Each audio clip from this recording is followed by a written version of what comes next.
dipulihkan. What is God restoring today? Apa yang Tuhan sedang pulihkan saat ini? Saudara catat bersama saya. 1, dunia Tuhan pulihkan.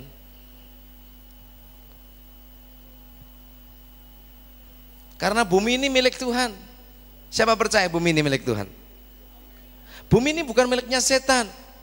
Kalaupun dia klaim seolah dia memiliki setan, dia adalah penghuni yang tidak sah. This world belong to God. The Bible tells us in the book of Psalm 24, the earth is the Lord and the fullness thereof. Bumi ini milik Tuhan dan segala isinya. Kalau iblis saat ini mengeklaim menguasai bumi, dia bukan pemiliknya. He is a squatter. Dia apa itu? Squatter itu apa? Penghuni gelap dia.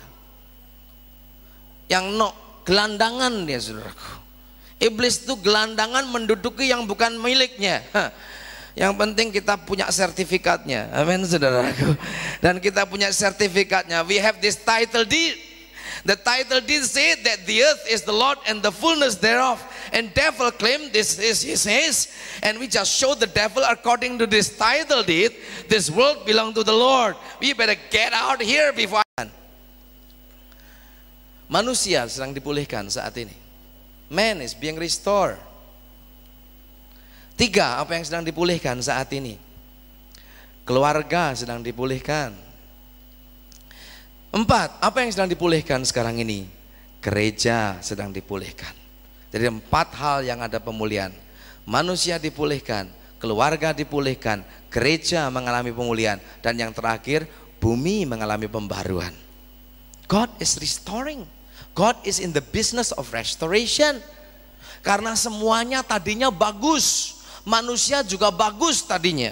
Zaman Allah menciptakan manusia pertama kali, diciptakan hampir sama dengan Allah. Tapi akhirnya karena dosa hancur merosot. Melalui Yesus Kristus mati di salib, dibawa kembali manusia pada status semula, dipulihkan seperti keadaan semula. Ini yang sedang terjadi saat ini. Adam dan Hawa dulu manusia yang penuh kemuliaan. Alkitab katakan mereka tidak berpakaian tapi tidak malu. Mereka telanjang karena ditutupi oleh kemuliaan Tuhan. Setelah mereka berbuat dosa, kemuliaan itu meninggalkan mereka, baru mereka merasa diri telanjang.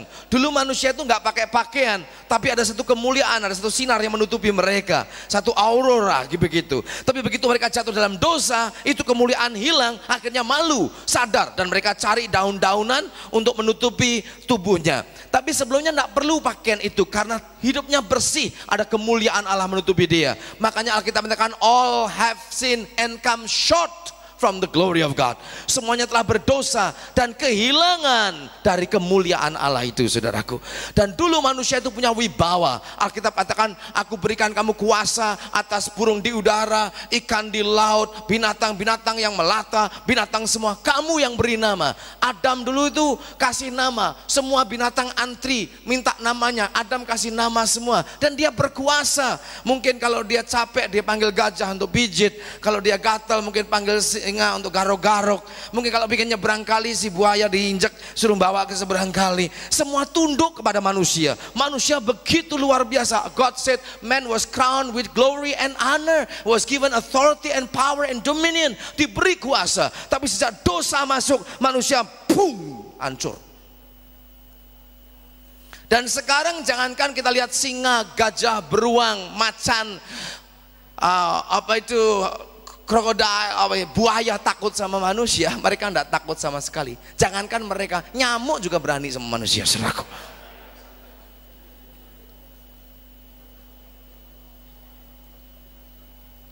Itu sebabnya betapa merosotnya manusia ini. Dari yang sama dengan Allah, merosot sekali. Bahkan permisi ya, kadang-kadang Darwin itu ya ada benernya juga. Dia bilang manusia itu katanya dari monyet, dari apa itu? Ape. Tapi ada manusia yang lebih buruk dari monyet, saudaraku. Pernah dengar monyet ngomong-ngomong sendiri? Ini ceritanya. Monyet adakan konferensi. Mata lihat ke sini semua. Monyet ada konferensi. Monyetnya ngomong, "Did you hear lately?" katanya. "Kamu dengar akhir-akhir ini?" "Apa?" katanya.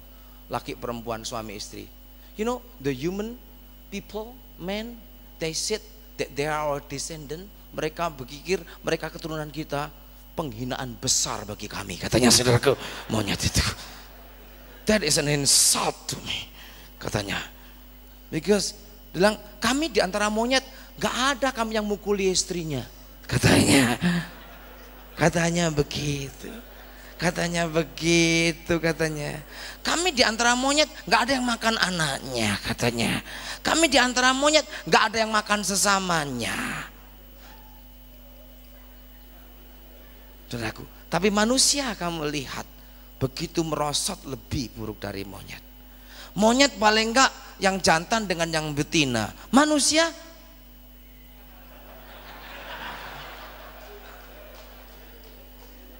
yang manusia bagaimana? Ini berapa merosotnya. Makanya perlu pemulihan pada saat ini. Amin. Amin. Lihat aja di Hotel Borobudur tuh di lobinya. Malam-malam laki sama laki gandengan mesra begini. Ini perut jadi sakit rasanya mau. Saudaraku, bejatnya manusia saat ini. Kalau ada yang ketularan malam hari ini, jangan khawatir. Engkau pada alamat yang tepat malam hari ini. Karena Tuhan akan memperbarui engkau malam ini. Amin. Mazmur 104.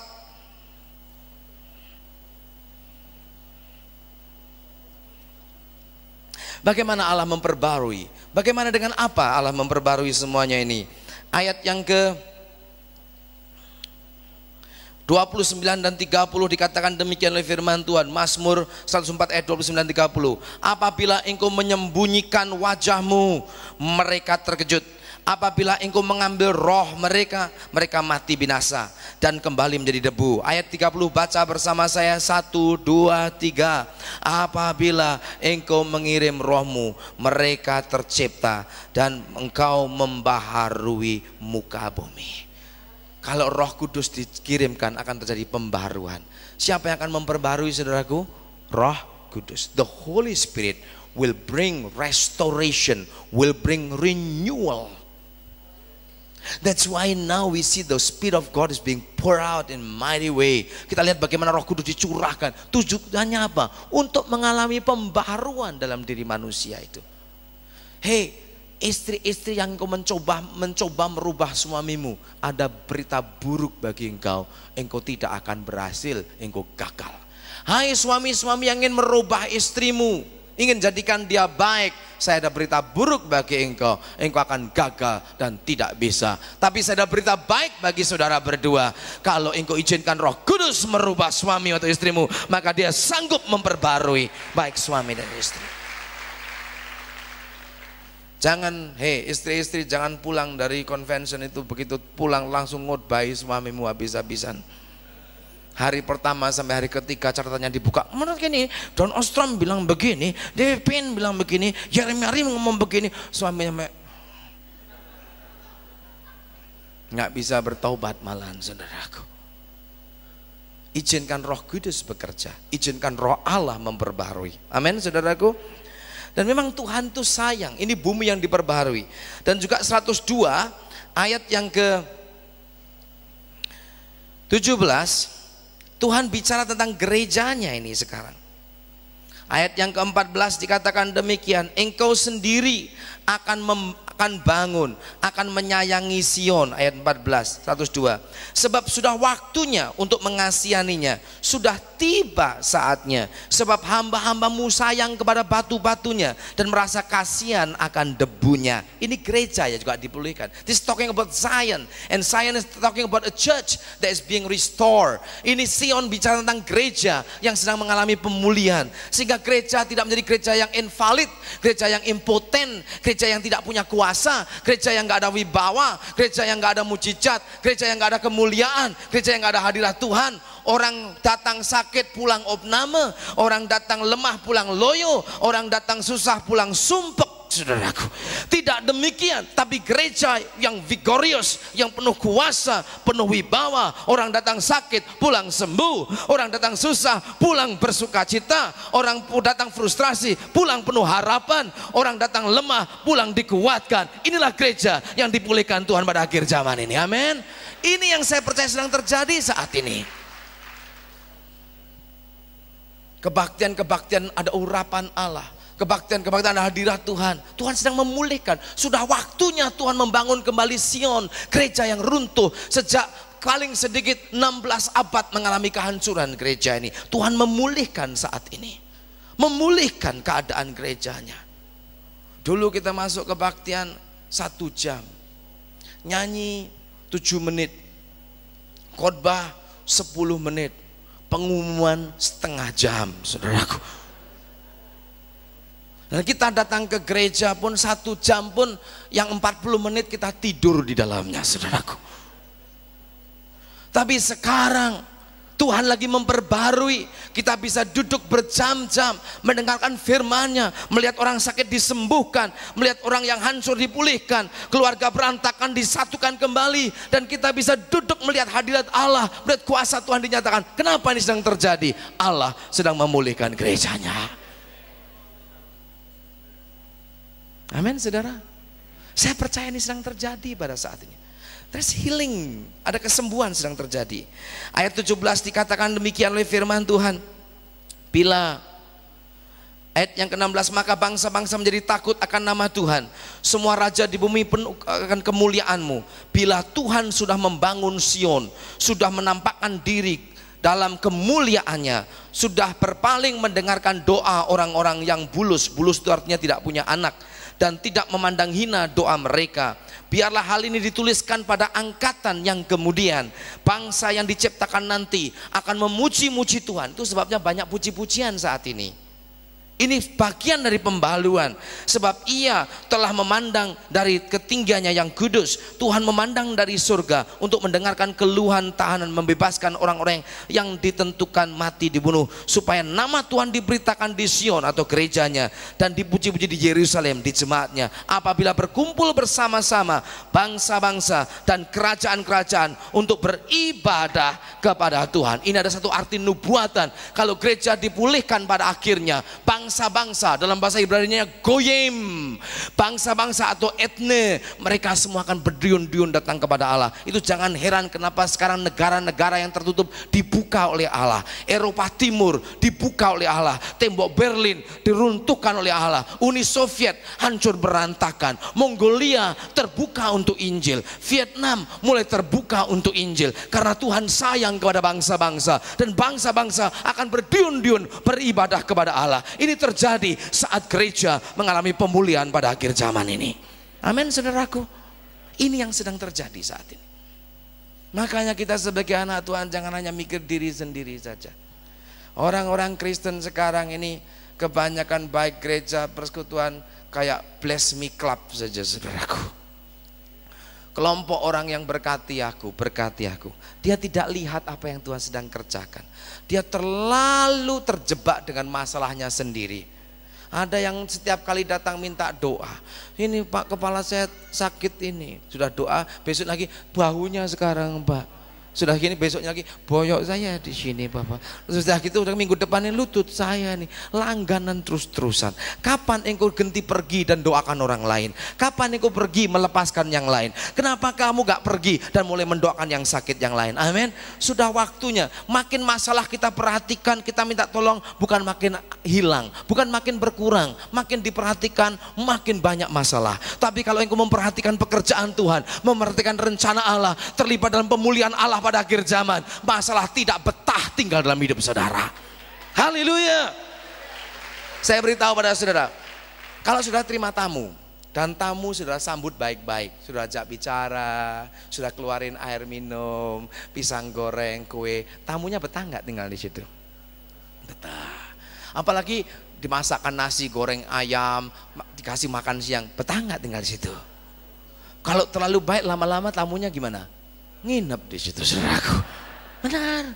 Saudara makin baik lagi, dia kos di situ nanti.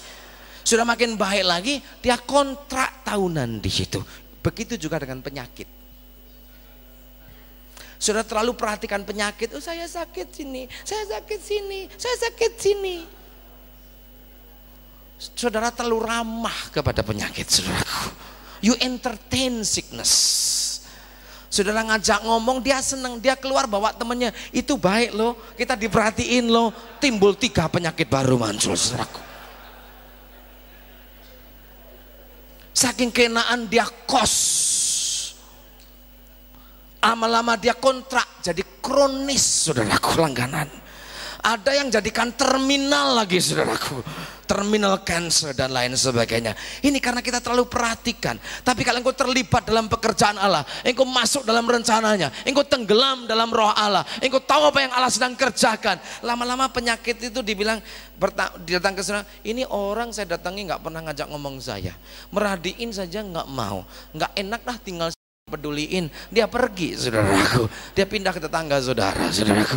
Dan saudaraku, di rumah saya penyakit masalah tidak tahan lama karena saya nggak ada waktu untuk dia. Waktu saya untuk Tuhan, untuk memuji dia, untuk melayani dia, untuk menyelidiki firman-Nya, untuk mengatakan kata-kata positif yang sesuai dengan firman Tuhan. Lama-lama nggak enak di Yeremia ini, nggak enak, gua nggak dikasih apa-apa, saudaraku. Sudah kasih makan terus, dia tinggal di situ. Masalah juga begitu. Inilah waktunya kita terlibat dalam rencana Allah. Amin, saudaraku. Hati saya ini terbakar melihat mereka-mereka yang telah dibuka untuk Injil. Kayak di Rusia, kayak di bekas Soviet. Mereka terbuka. Mongolia sekarang ini terbuka untuk berita Yesus Kristus. Di kampus universitas di Ulaanbaatar sekarang ada persekutuan doa mahasiswa Kristen yang luar biasa. Pemerintahnya malah minta dikirim misionari ke dalamnya. Saudaraku, Allah sedang membuka pintu-pintu saat ini. Tapi saya tidak tahu kapan pintu ini terus terbuka, saudaraku. Gereja harus siap, saudaraku. Kita harus mengerti apa yang Allah sedang kerjakan saat ini. Amin. Amin. Jangan nunggu convention terus kita dibangkitkan. Setelah pulang convention lemes, mengharapkan mudah-mudahan tahun depan ada convention. Kita datang lagi dikuatkan lagi, terus lemah lagi. Untung ada convention tahun depan.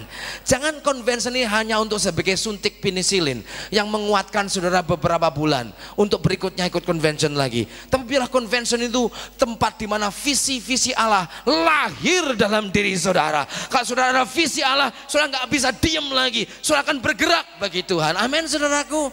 Ini yang Tuhan inginkan. Kadang-kadang saya tuh ketawa dengar orang saksi itu. Banyak orang saksi itu bagus-bagus, tapi juga banyak yang nggak alkitabiah. Secara teologis miring sekali. Tapi yang malam ini kesaksiannya bagus-bagus sekali. Betul, saya dengerin dari sebelah waktu doa, saya bilang bagus sekali. Kesaksiannya praktikal, perubahan hidup, keluarga, didik anak-anak. Itulah kehidupan Kristen. Bagus sekali. Terima kasih buat kesaksian tadi. Ya. Sekarang kita bisa ngalami yang aneh-aneh, tapi kalau hidup kita nggak diubahkan sama sekali, apa gunanya itu? Kalau Kristus nggak nyata dalam hidup kita, apa gunanya itu? Kalau kita nggak makin rendah hati di depan Allah, apa gunanya itu? Saya kadang-kadang dengar orang begini, puji Tuhan saudaraku, sejak saya terima Roh Kudus dan dipenuhi Roh Kudus, saya ngalami tenang dan damai. Saya pikir, aneh ini, kok enggak saya?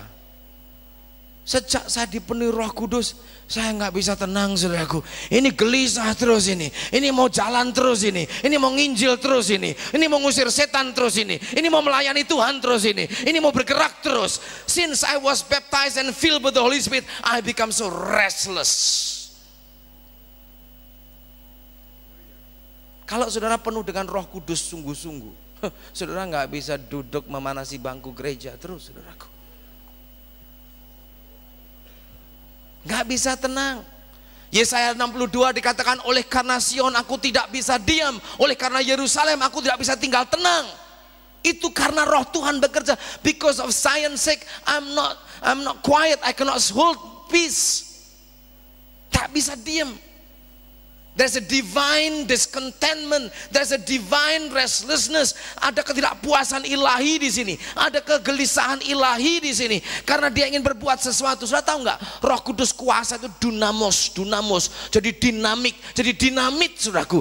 Yeremia mengatakan, kalau aku diam tidak memberitakan firman-Mu, maka firman-Mu di dalam diriku seperti api yang membakar, mau meledak di tulang-tulangku, sampai aku nggak tahan, harus aku sampaikan, kata Nabi Yeremia. Yeremia sekarang juga begitu. Amin, saudaraku. Haleluya. Kalau saudara katakan, sejak aku dipenuhi Roh Kudus aku jadi tenang, damai, jangan-jangan roh ngantuk yang masuk ini, saudaraku. Amin. Amin. Amin. Beritahu sebelahmu, aku penuh Roh Kudus. Beritahu sebelahmu, aku penuh Roh Kudus. Come on, tell them. I cannot stay quiet. I cannot stay quiet. Aku nggak bisa diam, bilang gitu. Haleluya. Aku ingin seluruh dunia mendengar Injil. Katakan, I want the whole world to hear the gospel. Come on, tell everybody. Tell somebody. I want the whole world to hear the gospel. Beritahu sebelahmu. Ini orang yang menurut Roh Kudus. Masa orang penuh api kok tenang? Itu api apa itu, saudaraku? Saudara lagi kepenuhan api di dalammu itu. That fire cannot afford to keep you quiet. Ini pengertian-pengertian yang keliru. Kekristenan menjadi agama yang convenience. We make Christianity as convenient religion because we have convenience store nearby. Orang kan suka convenient. It's not convenient. It's a fighting. Banyak orang Kristen terlalu lama tinggal di comfort zone, zona aman, zona damai. Jangan pernah bikin apa itu, never have any ceasefire with the devil. Jangan pernah ada apa itu, gencatan senjata dengan iblis. Amin. Jangan pernah ada negotiation dengan dia. No peace talk with you. Sorry about that. Amin. Gak ada pembicaraan damai dengan kamu, setan. As long as I live, if you do not give me trouble, I'll give you one, katanya saudaraku. Kalau kamu yang gak ganggu saya, gua yang ganggu kamu. Jangan pernah ada damai. Don't ever make any demarcation zone. Jangan pernah ada daerah itu, daerah demarkasi. Jangan. Terus bikin front line terus. Kalau dia diam di sana, bikin front line di sebelah sana, saudaraku. Terus kemenangan orang Kristen waktu perang, kekalahan orang Kristen waktu santai. Ingat, Daud perang menang terus. Daud adalah pahlawan perang yang tidak pernah kalah. David was a man of war that never lose battle. Every time he went out to battle, he always win. David. Tapi dia kalah waktu dia santai. Dia naik ke atas rumah cari angin, sama ngelihat kiri kanan, lihat orang mandi, saudaraku. Alkitab dengan jelas dikatakan, waktu itu musim perang, kata firman Tuhan. Dan dia utus panglimanya perang ke garis pertahanan, tapi dia naik ke atap, pakai celana kolor, kaos singlet, dan cari angin. Masuk angin benar, saudaraku. Dia lihat Siba-Siba dan jatuh dalam dosa dan hancur berantakan. Bukan di saat perang, tapi justru di saat santai. Orang Kristen mau menang harus bikin peperangan dengan setan dan iblis. Amin. Harus melayani, harus ngusir setan, harus doakan orang sakit, harus beritakan Injil, harus mengikat roh-roh gelap. Disitulah kemenangan akan terjadi di dalam kehidupan kita semuanya. Wow, glory, haleluya. Tepuk tangan bagi Tuhan Yesus yang meriah sekali. Inilah zaman pemulihan untuk gereja Tuhan akhir zaman ini. Come on, stop playing religion. Stop playing good meeting. Stop playing just little gift and little gift. Saudaraku, ini saatnya use your whole armor of God and go to the battle. Jangan main-main agama, main-main kebaktian, main-main karunia. Inilah waktunya untuk mengerti rencana Allah, terlibat di dalamnya, maju tempur dalam peperangan melawan setan dan iblis pada akhir zaman ini. Melepaskan orang-orang yang terikat. Gereja harus berdiri, maju, menendang pintu neraka dan merampas jiwa-jiwa. This time to the church to move forward, to kick the gates of hell and plunder souls for the kingdom of God. Inilah waktunya, saudaraku. Kalau kita cuma convention terus, Lama-lama kita nyanyi, dari convention ke convention dia mengubahku, saudaraku. Bukan dari kemuliaan-kemuliaan kita melihat, from convention to convention he changing me, not from glory to glory.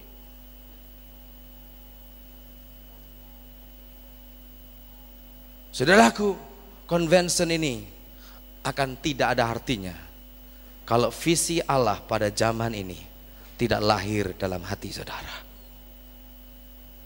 Tapi saya percaya selama 3 hari ini visi Allah telah dilahirkan di dalam hati saudara. Engkau pulang menjadi orang yang sudah diubahkan Tuhan semuanya.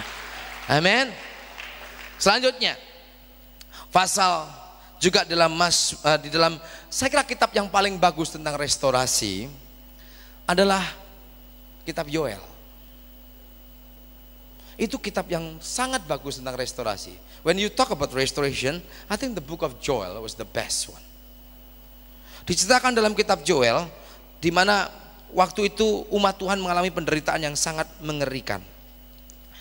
Mereka habis-habisan, hama memakan semua, belalang datang, ada bermacam-macam belalang. Belalang pelompat, belalang pengerip, belalang pemusnah, belalang ini. Dan mereka makan habis-habisan. Pasal 1 ayat 10 dikatakan ladang sudah musnah, tanah berkabung, gandum sudah musnah, buah anggur sudah kering, minyak sudah menipis, para petani menjadi malu, tukang-tukang kebun anggur meratap karena gandum dan karena jelai yang sudah musnah dari ladang, pohon anggur sudah kering, pohon ara sudah merana, pohon delima juga pohon kurma, pohon apel, segala pohon di padang sudah mengering. Sungguh kegirangan Melayu di antara anak-anak manusia. Ini gambaran dari keadaan umat Tuhan mengalami kehancuran. Dengar baik-baik. Sejak abad keempat, tepatnya pada tahun 313, waktu Konstantin diangkat menjadi kaisar Romawi dan kekristenan dijadikan agama negara. Dan saat itu setiap orang yang tidak jadi Kristen akan dianiaya dan tidak boleh jadi warga negara Romawi. Akibatnya banyak orang terpaksa jadi Kristen bukan karena pertobatan, dan disitulah permulaan Kristen KTP dimulai. Karena pada waktu itu sebelumnya, waktu zamannya Nero jadi kaisar, yang Kristen dianiaya, dimasukkan lubang singa, diadu dengan singa, dibakar hidup-hidup.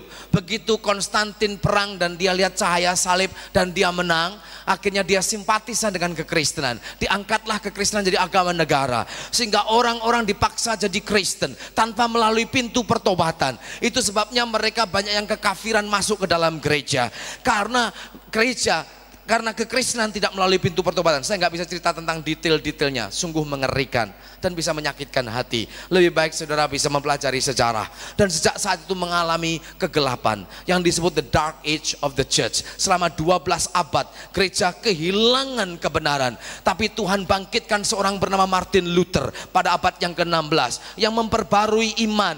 The just shall live by faith. The just shall live by faith. Orang benar akan hidup oleh sebab iman. Iman diperbarui. Orang diselamatkan bukan karena perbuatan baik, bukan karena membayar uang untuk dosanya diampuni, bukan karena melakukan ibadat ini, ibadat itu, tapi orang diselamatkan oleh karena anugerah, oleh karena kasih karunia, oleh karena iman kepada Yesus Kristus. Abad yang ke-18 Tuhan bangkitkan John Wesley untuk mengembalikan tentang adanya kekudusan di dalam gereja. Abad ke-19 Tuhan bangkitkan seperti Charles Finney, R.A. Torrey, A.B. Simpson tentang pentingnya misi, menginjil dan kesembuhan ilahi. Abad yang ke-20 pada tahun 1901, tepatnya tanggal 1 bulan 1 tahun 1901, terjadi sesuatu yang dahsyat di dunia ini. Di sebuah kota yang bernama di Kansas, ada sebuah kota yang bernama Topeka di Kansas. Ada seorang yang bernama Charles Parham memimpin sebuah sekolah Alkitab pada menjelang tanggal 1 bulan 1, tanggal 31 Desember 900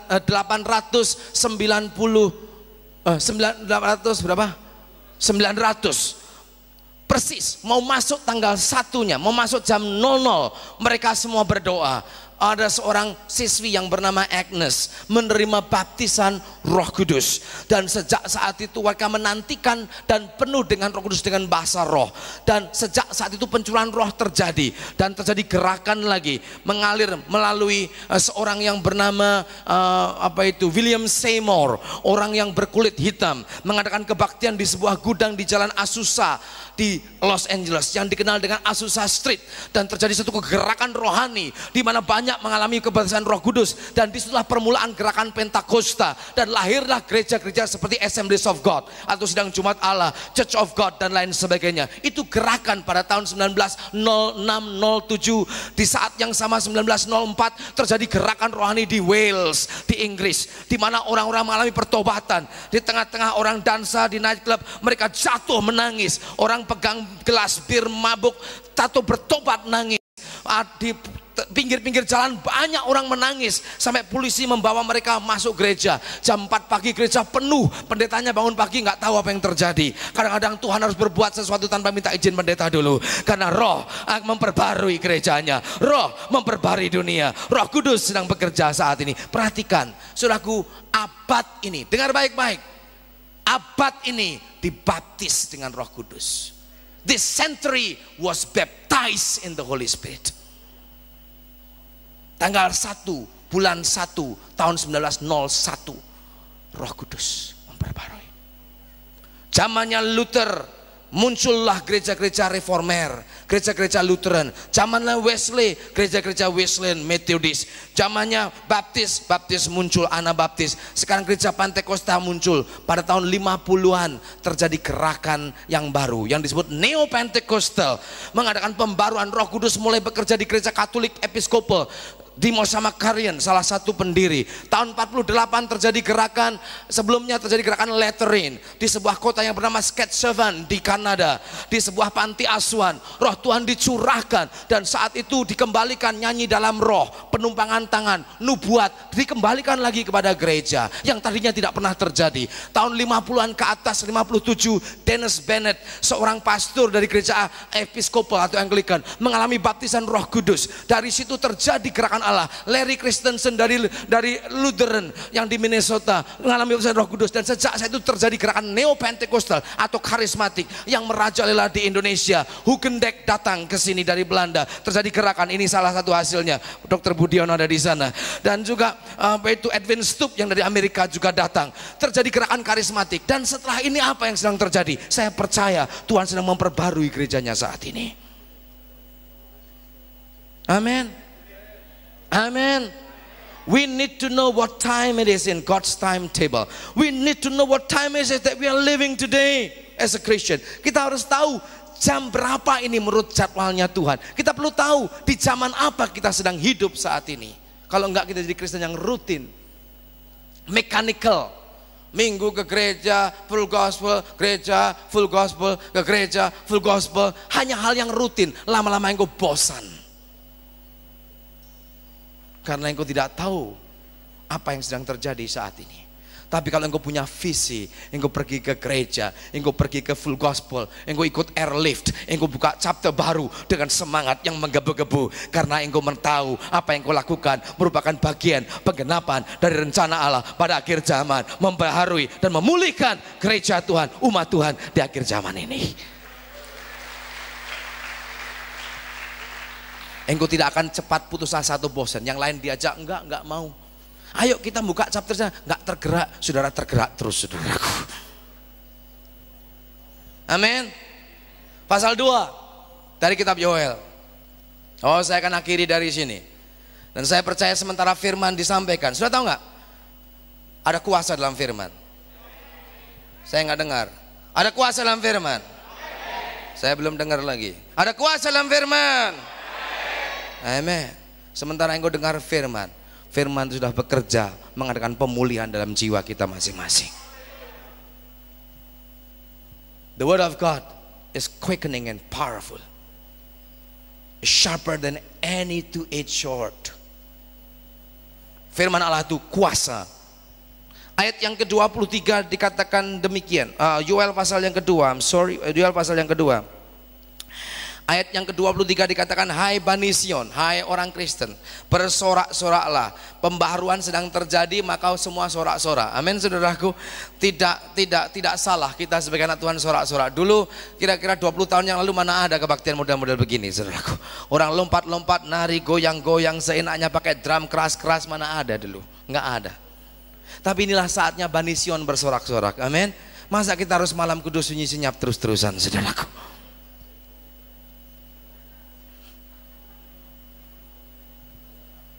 Sudah waktunya kita bersorak-sorak. Kenapa kita bersorak? Lihat di sini. Dan bersukacitalah karena Tuhan, sebab telah diberikannya kepadamu hujan pada awal musim dengan adilnya, dan diturunkannya kepadamu hujan awal dan hujan pada akhir musim seperti dahulu. Lihat sini saudaraku, terjadi bukan hanya diberikan hujan awal, bukan hanya diberikan hujan akhir, tapi dua-duanya hujan awal dan hujan akhir diberikan. Apa ini? Pencurahan Roh Kudus yang sangat dahsyat diberikan kepada gereja, kepada dunia pada akhir zaman ini. Amin saudaraku. Ini sedang terjadi saat ini. Hujan awal terjadi di loteng Yerusalem, 120 murid menunggu dan Roh Kudus turun. Petrus berkhotbah sekali, 3.000 orang bertobat. Sekarang orang berkhotbah 3.000 kali, satu orang juga nggak bertobat. Kenapa ini saudaraku? Kita perlu hujan awal dan hujan akhir, perlu pencurahan Roh Kudus saat ini. Itu sebabnya dikatakan ayat yang ke-28, kemudian daripada itu aku akan terjadi, atau akan terjadi pada akhir zaman, aku akan mencurahkan rohku ke atas semua manusia. Ini sedang terjadi. Ayat yang ke-24 dikatakan tempat-tempat pengirikan menjadi penuh dengan gandum, dan tempat pemerasan melimpah kelimpahan anggur dan minyak. Ayat 25 baca bersama saya, 1, 2, 3. Aku akan memulihkan kepadamu tahun-tahun yang hasilnya dimakan habis oleh belalang pindahan, belalang pelompat, belalang pelahap, belalang pengerip, tentaraku yang besar yang kukirim ke antara kamu. Tuhan akan memulihkan yang hilang dulu, yang hilang. Zaman gereja mula-mula saudaraku, gereja penuh kemuliaan. Tapi sejak abad yang ketiga, abad yang keempat, hilang itu. Dimakan belalang-belalang itu. Apa itu belalang-belalang? Roh setan, roh iblis, sistem manusia, ambisi manusia, yang sistem keduniawian yang menelusup merusak gereja Tuhan. Tapi Tuhan katakan yang dulu hilang akan dikembalikan. Amin saudaraku. Dulu gereja mula-mula asa roh, akhirnya hilang. Sekarang mulai orang berbahasa roh lagi. Gereja mula-mula kesembuhan, saudaraku, luar biasa. Orang sakit disembuhkan. Petrus sampai jalan saja saudaraku, bayang-bayangannya kena orang sakit, orang sembuh semuanya. Paulus sampai bajunya yang bekas dipakai untuk orang sakit sembuh, sampai sapu tangan bekas keringatnya kena orang sakit sembuh. Begitu luar biasanya gereja yang pertama. Padahal gereja yang pertama itu bukan gereja yang sempurna, gereja yang baru mulai, tapi sudah begitu dahsyat. Seharusnya pada akhir zaman ini keadaannya jauh lebih daripada itu. Amin saudaraku. Dan akan terjadi itu. Tapi masalahnya bagaimana? Seandainya sekarang itu ada sapu tangan saudara bisa dipakai untuk menyembuhkan orang, apa yang terjadi saudaraku? Apa yang terjadi? Apa nggak buka kios di pojok jalan situ? Jual sapu tangan Paulus, halo, halo, halo. Semua penyakit bisa dokter encok, panu, kurap, kudis. 50.000 satu sapu tangan. Kalau 3 penyakit tambahan jadi 100.000. Kalau 500. Nah ini yang terjadi di Amerika banyak sekali. Commercializing the power of God, commercializing the gospel of God, merchandising the gift of God. And this is abomination before the Lord. Ini kekejian bagi kita. That's why we don't see the miracle like we've seen in the book of Acts today. Because there's so many distortion in the mind of the believer. Banyak beloknya, banyak sekali. Kalung salib dijual. This is anointed cross from the olive tree from Jerusalem. Can heal you from any cancer. But send me $250 please. Katanya kalau di televisi Amerika itu saudaraku. Ini kayu salib dari pohon apa itu zaitun asli dari Yerusalem sudah diurapi. Kirim $250.000, $250 nanti penyakitmu sembuh. Saya ketemu wanita Indonesia tinggal di Kanada, disuruh beli sapu tangan. Akhirnya belum hamil-hamil, pendetanya bilang suruh beli minyak, harganya tapi $500. Dia bilang nggak punya, ya sudah diskon untuk kamu katanya $300 dan lain sebagainya. Saya ketemu dia, saya konseling, saya sedih sekali. Kenapa terjadi kehancuran demikian ini? akhlak manusia, mengkomersilkan Injil, mengkomersilkan apa itu karunia Allah. Itu sebabnya gereja perlu mengalami pemulihan. Dan kalau sudah membaca dalam kitab Yoel pasal 2 itu, imam-imamnya dulu yang diminta bertobat, saudaraku. Kita hamba-hamba Tuhan dulu yang harus bertobat. Priests are to repent first. He said, not tear your garment but tear your heart. Jangan robek bajumu tapi robek hatimu, kata Tuhan.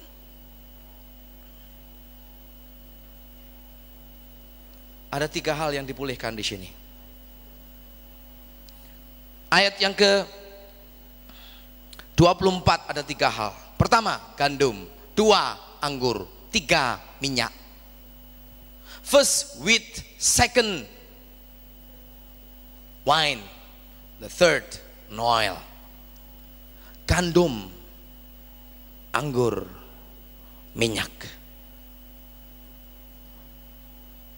Gandum untuk tubuhmu, anggur untuk jiwamu, minyak untuk rohmu.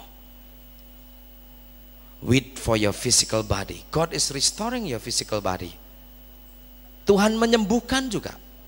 Dikatakan dalam 1 Tesalonika 5 ayat 23 bahwa Allah pohon sejahtera akan menguduskan kiranya kamu dengan sempurnanya dalam tubuh, jiwa, roh sampai Dia datang kembali. Saya percaya ini juga saat kesembuhan terjadi. Amin, saudaraku. Dan juga tentang anggur. Anggur itu bicara sukacita. Jiwa kita perlu sukacita. Tubuh kita sehat, tapi jiwa kita perlu pemulihan. Jiwa yang rusak, yang stres, yang tertekan, apalagi kota Jakarta ini, saudaraku. Banyak orang stres karena hidup di Jakarta seperti hidup di cooker pressure, sampai itu di kayak bandeng presto itu, saudaraku. Masak atau tulangnya sudah lunak semuanya, saudaraku. Dan saudara perlu anggur yang dari surga, sukacita yang dari Tuhan sungguh-sungguh. Amin, saudaraku. Karena sukacita dari Tuhan itu kekuatan kita. Dan 3, oil. Oil is for your spirit, the anointing of the Lord. Saya akan akhiri dengan satu ayat lagi tadi tentang 3 hal ini. Mazmur 104. Banyak sekali sebenarnya, tapi saya simpulkan dengan sederhana pada malam hari ini. Saya harap saudara menangkap apa yang Tuhan sedang katakan saat ini. Dan kalau belum jelas, biar Roh Kudus yang menerangkan selanjutnya. 104 ayat yang ke-15. Kadang-kadang dalam bahasa Inggris ada selisih ayatnya. Psalm 104 verse 15. Mazmur 104 ayat yang ke-15. Pemulihan sedang terjadi. 3 hal yang Allah pulihkan. Perhatikan di sini. 1, ayat 15. Dan anggur yang menyukakan, semua katakan, hati manusia. Dan yang membuat muka berseri karena, semua katakan, minyak. Dan 3, dan makanan yang menyegarkan, apa saudaraku? Hati manusia. Itu wheat, itu gandum. Gandum yang menyegarkan. 3 hal ini. Gandum, firman Allah perlu ada pada kita. Saudara perlu punya gandum, roti yang dari surga, the word of the living God. 2, saudara perlu ada anggur, yaitu puji-pujian, ucapan syukur kepada Allah. Harus terus ada pada saudara. Ini yang membuat kita sukacita. Yang 3, perlu kuasa, pengurapan Roh Kudus yang membuat muka kita berseri, kata firman Tuhan. Orang yang penuh Roh Kudus mukanya berseri sekali. Kenapa? Ada minyak surga yang mengalir dalam diri kita. Amin, saudaraku. Malam hari ini Tuhan akan memperbarui kita. Dan saya percaya bagi saudara yang telah bersedia diperbarui, saya percaya sementara yang mendengar firman terus, ini sedang ada terjadi pembaruan. Dan saya janji mengakhiri khotbah ini. Maka saya akhiri, karena nama saya Yeremia, saya akhiri dengan kitab Yeremia pasal 30. I will end by the book of Jeremiah. Yeremia 30 berbunyi demikian. Ayat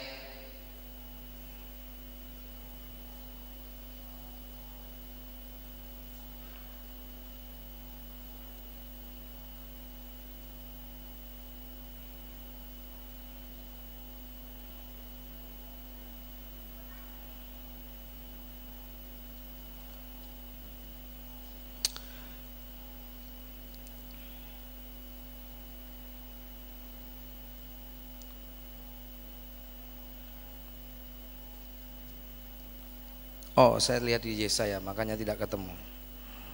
Saya lihat di Yesaya, makanya tidak, kok hilang ini ayatnya. Yeremia pasal yang ke-30 ayat yang ke-18, demikian bunyinya. Chapter 30 verse 18. Beginilah firman Tuhan, sesungguhnya aku memulihkan keadaan kemah-kemah Yakub. Inilah restoration, pemulihan.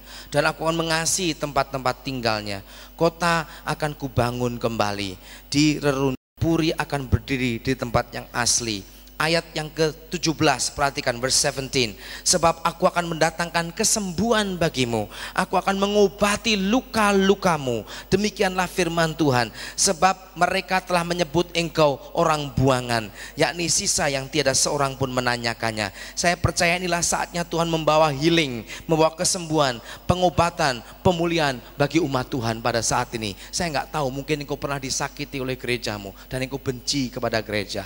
Tuhan ingin memulihkan engkau pada saat ini. Engkau mengalami luka-luka dalam jiwamu, Tuhan mau menyembuhkan engkau saat ini. Ini zaman pemulihan. Ada keluarga yang hancur, yang tegang, hanya nunggu putusan hakim untuk cerai. Saya katakan jangan cerai, karena Allah sedang memulihkan keluarga pada akhir zaman ini. Engkau putus asa dengan anakmu, anakmu akan engkau buang, jangan.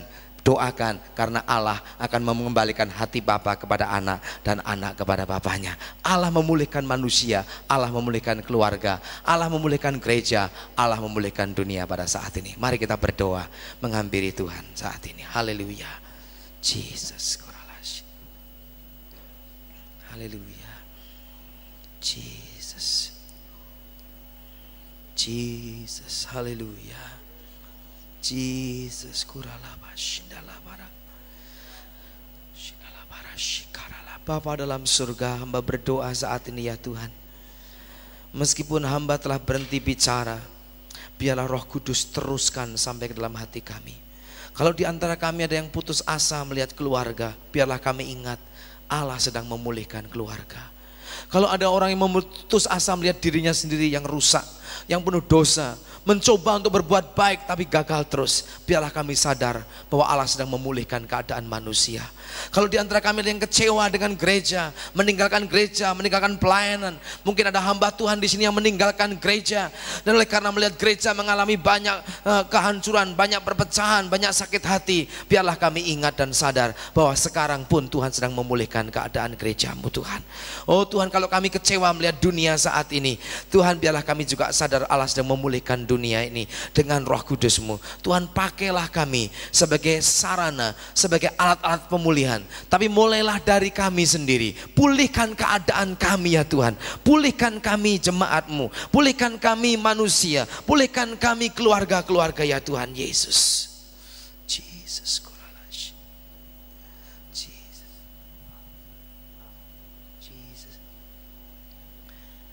Yesus, terima kasih Tuhan. Kami percaya Roh-Mu sedang bekerja di saat ini. Kami tahu Tuhan, Engkau tidak putus asa dengan kami. You never give up on us.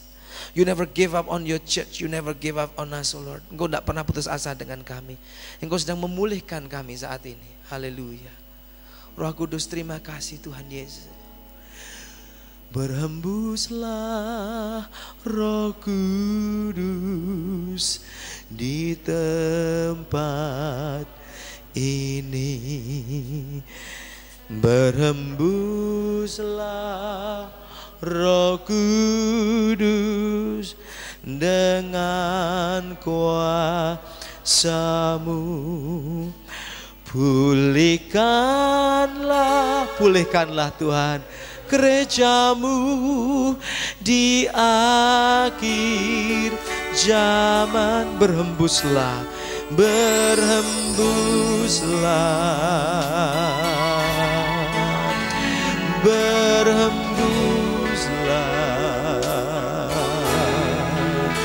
sekarang. Semuanya nyanyi berhembuslah. Bahkan saya percaya visi full gospel pun perlu mengalami pemulihan saat ini.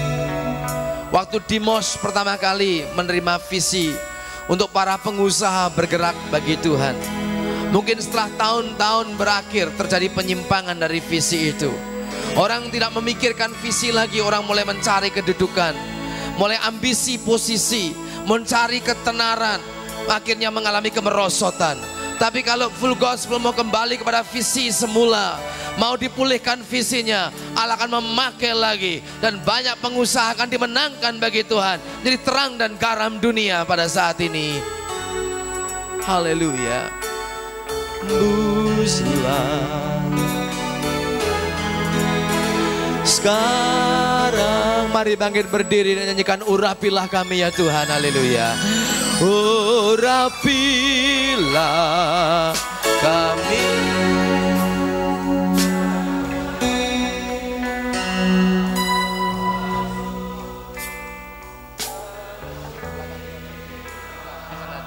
Kami dengan hadirat, kami rindu Tuhan, kami rindu Tuhan, melihat kuasa-Mu dicurahkan di tempat. Saudaraku, sementara sudah tetap dalam doa, biar keyboard saja nyanyikan lagu ini.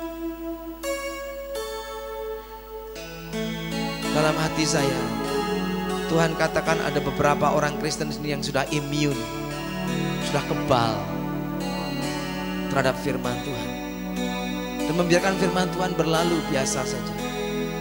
Dan Tuhan katakan, Tuhan akan memperbarui keadaanmu saat ini.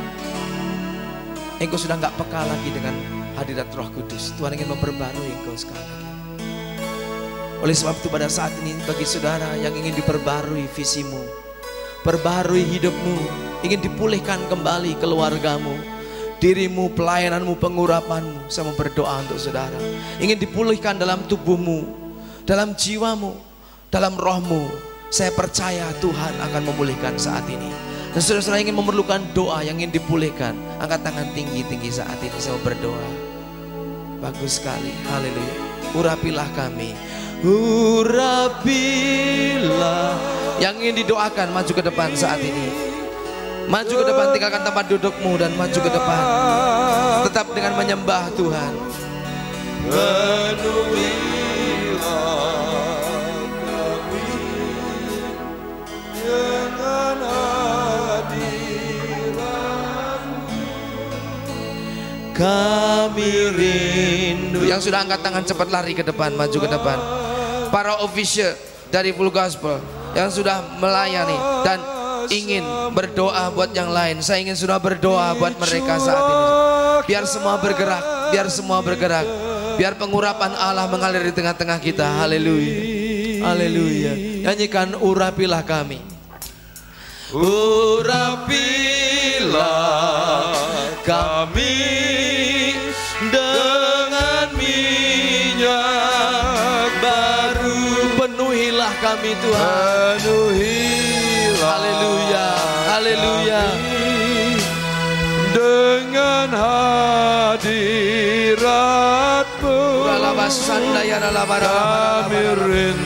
Kami rindu ya Tuhan, melihat kuasa-Mu dinyatakan saat ini, melihat kuasa-Mu, haleluya, dicurahkan di tempat ini. Sekali lagi saudaraku, dalam roh saya masih ada suara ini. Ada beberapa orang Kristen yang sudah immune, sudah terlalu kebal kepada firman. Hatimu sudah tebal, sehingga lama sekali engkau tidak mengalami hadirat Tuhan dalam dirimu. Bahkan kerinduan pun untuk bergerak di dalam Tuhan mulai hilang. Dan Tuhan katakan kalau engkau merendahkan diri, Tuhan akan memulihkan keadaanmu pada malam hari ini. Dan saya rasa orang-orang yang semacam ini perlu maju ke depan saat ini. Saya rasa masih ada orang-orang ini. Saya akan nyanyikan lagu ini, dan sudah tinggalkan tempat dudukmu dan maju ke depan. Dan kita akan melihat pemulihan daripada Allah terjadi atas hidup kita semuanya. Urapilah kami. Siapa lagi? Cepat tinggalkan tempat dudukmu dan maju ke depan. Minta Allah melawat engkau saat ini. Amen. Haleluya. Amen. Amen.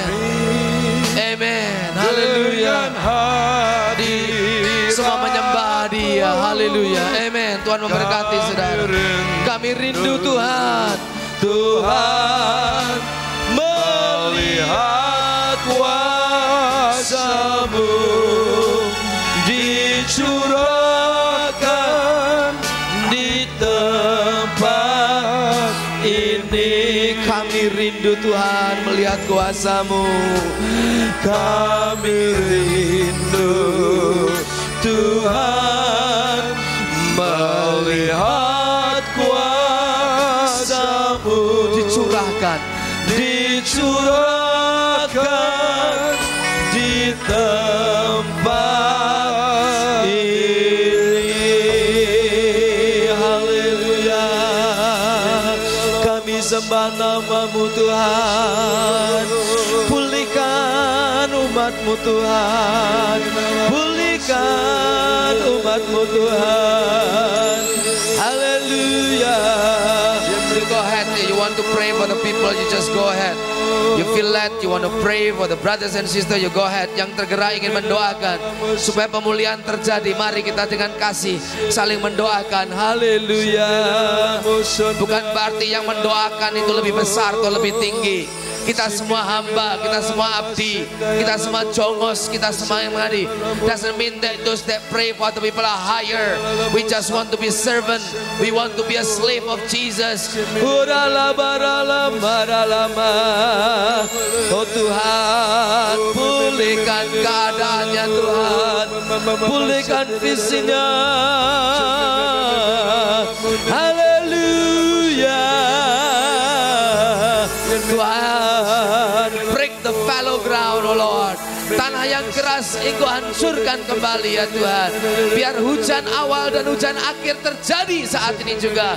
Biar curahan hujan awal dan hujan akhir terjadi saat ini juga. My King, my Lord, my Savior, pour out your Spirit, Lord. Renew and restore your people. Hallelujah. Aku berdoa buat saudaraku saat ini ya Tuhan. Ampuni segala ketidaktaatannya yang pernah Tuhan suruh dan dia tidak lakukan, sehingga hadirat-Mu mulai meninggalkan dia. Tuhan, kembalikan hadirat-Mu Tuhan. Beri kesempatan untuk dia taat kembali kepada suara Roh Kudus-Mu Tuhan. Haleluya. Kiara lama lama lama lama. Haleluya.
Jika saudara diberkati dengan tayangan ini, silakan subscribe, like, komen, dan share sebanyak-banyaknya.